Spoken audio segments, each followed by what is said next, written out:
Hey guys, we just got here to Matt's grandma's place in Santa Ana. Nobody lives here anymore, but this is where he's storing the 240 right now. It's tucked away, and like we showed up and I didn't even see that it was here.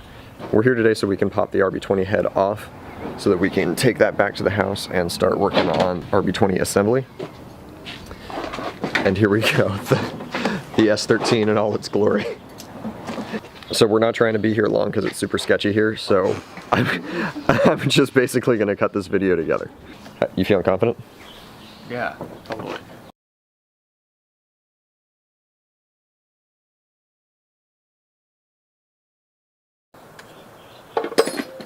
I just found like 4 14s in a row. That's how that toolback does you. It's like, oh, I don't need a 10, I need a 12. 10, 10, 10, 10, 10, 10.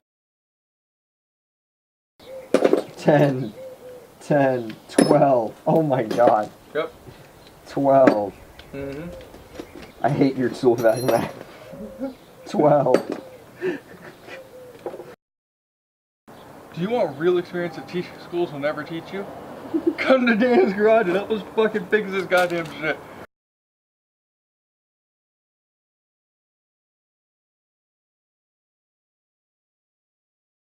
So we can't get the last 2 exhaust bolts out, and now we're gonna have to jack the car up all sketchy like to get under there and get them. But we've got everything else. The head bolts are readily accessible. Just gotta get this exhaust.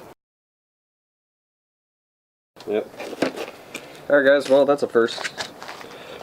So we just had an extension fail, and the way it failed was just the end part twisted almost off, shearing it into our socket. So that would have been us fucked for quite a while.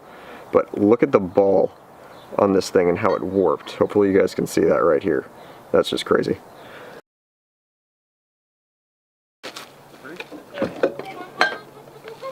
There's this fucking problem cylinder.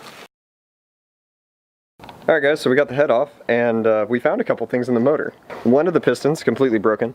Is it just walls on the other ones? Oh no, yeah, okay. So we've got cylinder 3 here that has a giant chunk missing out of the top, and a messed up cylinder wall. We've got cylinder 1 that also has a chunk missing out of the top. Kind of just the edge there, you can barely see that it's missing.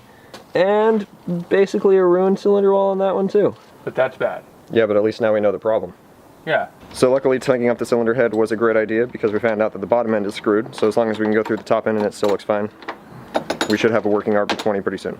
Yeah, so progress.